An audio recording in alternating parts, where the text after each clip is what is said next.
नमस्कार दोस्तों, स्वागत है आपका हमारे चैनल पर। और ममता बनर्जी के गुंडों द्वारा जिस तरीके से वेस्ट बंगाल में हिंसा की गई थी, लोगों को उनके घर छोड़ने पर मजबूर किया गया था, बड़ा झटका दे दिया है ममता बनर्जी के लिए कलकत्ता हाई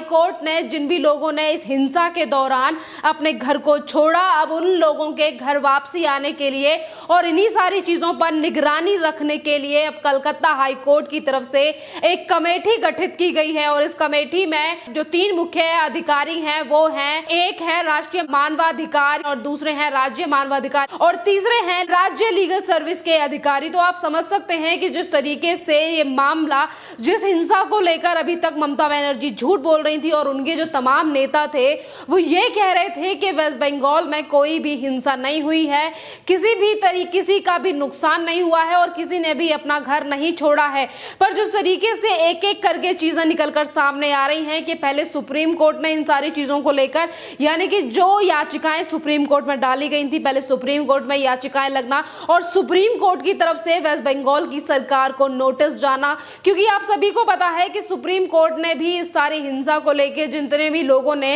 1 लाख से ज्यादा जो लोग हैं जिन्होंने पलायन वेस्ट बंगाल से आसाम या फिर अन्य राज्यों की तरफ किया है, इसको लेकर पहले ही सुप्रीम कोर्ट ममता बनर्जी के लिए नोटिस थमा चुका है और नोटिस में उनसे जवाब भी मांगा गया है। पर अब कलकत्ता हाई कोर्ट की तरफ से जो कमेटी गठित की गई है, अब ये सारी चीजों का निरीक्षण करेगी और जहां पर भी हिंसा हुई, जितने भी लोगों ने अपने घर को वेस्ट बंगाल से छोड़ा, अब इनसे जाकर मुलाकात करेगी और कितने लोग वापस अभी वेस्ट बंगाल में आए हैं जिन्होंने पलायन करने पर मजबूर हुए और जो भी लोग थे जो आसाम के शरणार्थी कैंप में रह रहे थे, वहां से कितने लोगों की वापसी हुई। ये एक बड़ा झटका है ममता बनर्जी और ममता बनर्जी के सगे रोहिंग्या और बांग्लादेशियों के लिए, क्योंकि जो भी हिंसा वेस्ट बंगाल में हुई और जिसे लगातार छुपाने का प्रयास ममता बनर्जी की तरफ से किया गया, बार बार ममता बनर्जी की तरफ से झूठ बोले गए कि ऐसी कोई भी हिंसा वेस्ट बंगाल में नहीं हुई है, पर एक एक करके चीजें निकलकर सामने आ रही हैं। अगर हम बात करें कि क्या इस कमेटी को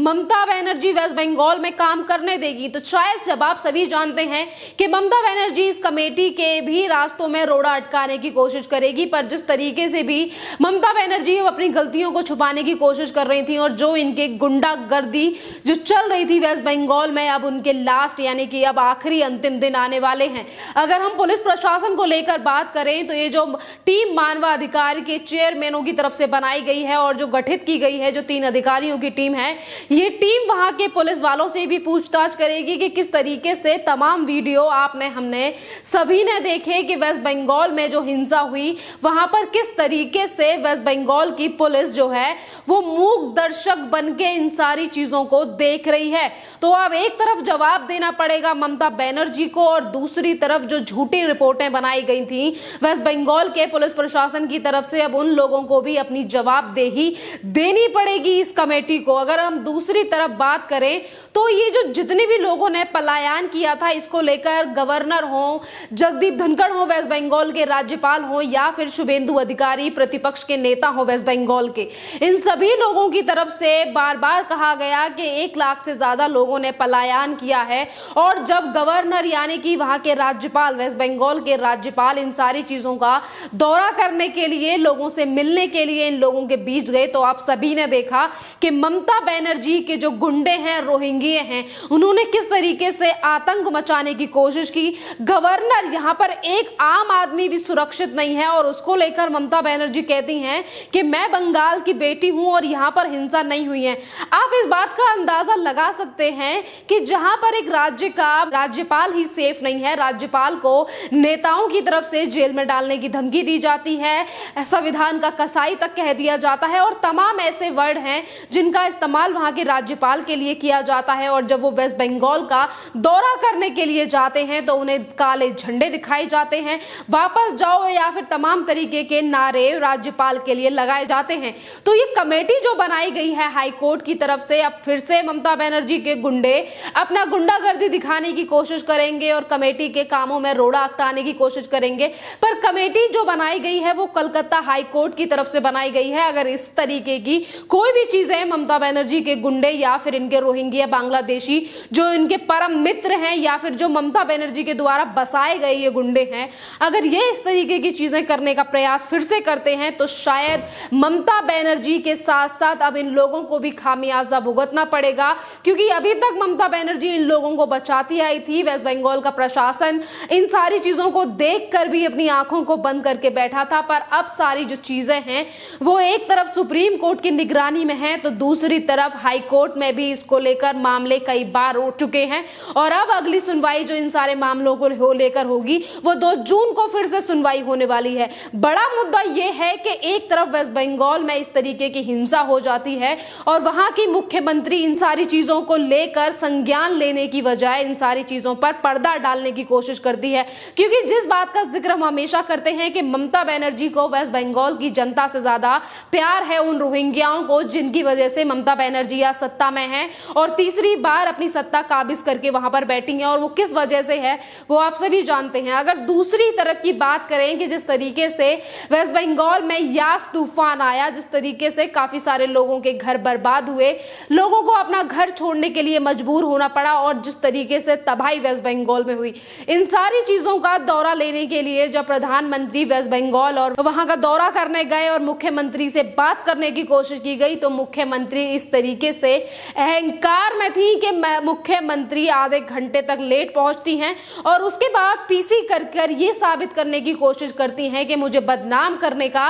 प्रयास किया जा रहा है और मुझे इंतजार कराया गया। आप देख सकते हैं कि जब भी ममता बनर्जी से कोई जनता सवाल करती है या फिर जब भी इनको लेकर सच्चाइयां निकलकर सामने आ जाती हैं, ममता बनर्जी उन सभी चीजों का छुपाने का प्रयास करते हैं। तो अब बात करते हैं वेस्ट बंगाल के मुख्य सचिव की, यानी कि अल्पन बंदोपाध्याय की, क्योंकि जिस दिन ये मीटिंग थी उस दिन मुख्य सचिव को भी इस मीटिंग में आना था, पर ना ही तो मुख्यमंत्री पहुंची प्रधानमंत्री से मिलने और रिपोर्ट देने और ना ही तो पहुंचे मुख्य सचिव। अगर इसी मुख्य सचिव की बात करें तो मुख्य सचिव से तो बंगाल हिंसा को लेकर भी जवाब मांगा गया था गवर्नर की तरफ से, पर उस टाइम पे भी इन्होंने कोई भी रिपोर्ट नहीं सौंपी थी गवर्नर के लिए। अब जिस तरीके से एक के बाद एक मुश्किलें बढ़ती जा रही हैं और केंद्र सरकार की तरफ से अभी इसी अल्पन बंदोपाध्याय का जब जवाबदेही देने के लिए और इनका ट्रांसफर कर दिया गया तो इसको लेकर ममता बनर्जी ने मना कर दिया। आज 31 तारीख है और आज दिल्ली में ही रिपोर्ट देनी थी अल्पन बंदोपाध्याय यानी कि वेस्ट बंगाल के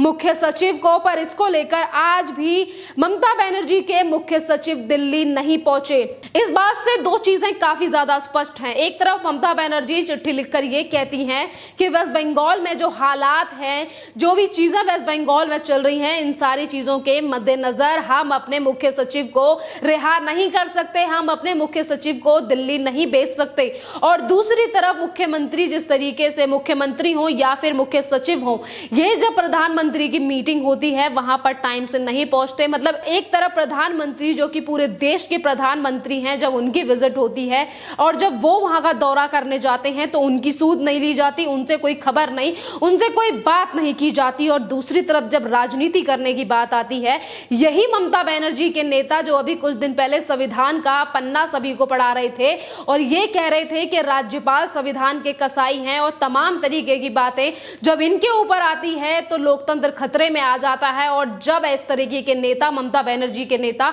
लोकतंत्र को पूरी तरीके से तार तार कर देते हैं, जब ममता बनर्जी जैसे लोगों को लोकतंत्र और संविधान कहीं पर भी दिखाई नहीं देता। तो अल्पन बंदोपाध्याय का जिस तरीके से गवर्नमेंट की तरफ से, सेंट्रल गवर्नमेंट की तरफ से कहा गया कि अब इनका ट्रांसफर की बात की गई थी और ट्रांसफर को लेकर ममता बनर्जी ने उस टाइम पे भी मना कर दिया था और ममता बनर्जी ने उस दिन भी कहा था कि हम अपने मुख्य सचिव को नहीं भेज सकते। और आज ममता बनर्जी ने प्रधानमंत्री को इन सारी चीजों को लेकर चिट्ठी लिख दी है। बेहद बात अगर कानूनी प्रक्रिया से देखी जाए तो जो ममता बनर्जी इस टाइम पे चीजें कर रही हैं वो सारी चीजें या फिर इस तरीके की चिट्ठी इस ट्रांसफर को नहीं रोक सकती। पर यही बात है ना कि ममता बनर्जी को हर काम में कोई ना कोई रोड़ा अटकाना होता है और यही मुख्य रीजन है जिसकी वजह से ममता बनर्जी इस तरीके की राजनीति कर रही हैं। अगर ममता बनर्जी की इस गंदी राजनीति को लेकर हम बात कहें तो इसमें और राज्य के मुख्यमंत्री भी कम नहीं है। एक तरफ दिल्ली में तमाम समस्याएं हैं और इन सारी चीजों से परे हटकर अरविंद केजरीवाल क्या कहते हैं कि केंद्र सरकार को राज्य सरकारों के साथ मिलकर काम करना चाहिए, राजनीति नहीं करनी चाहिए। जहां पर संविधान के तहत अगर केंद्र सरकार की तरफ से कोई भी काम किया जाता है तो इन्हें राज्य सरकार और केंद्र सरकार को एक साथ मिलकर काम करने की बातें याद आ जाती हैं। और जिस टाइम पे यही लोग, जब दिल्ली में हिंसा होती है या फिर वेस्ट बंगाल में तमाम लोगों को अपना घर छोड़ने के लिए मजबूर कर दिया जाता है, तब इसी तरीके के नेता पता नहीं कौन से कोने में बैठकर राज्य विकास करते होते हैं। और भी ज्यादा अपडेट्स के लिए बने रहिए हमारे चैनल के साथ। धन्यवाद।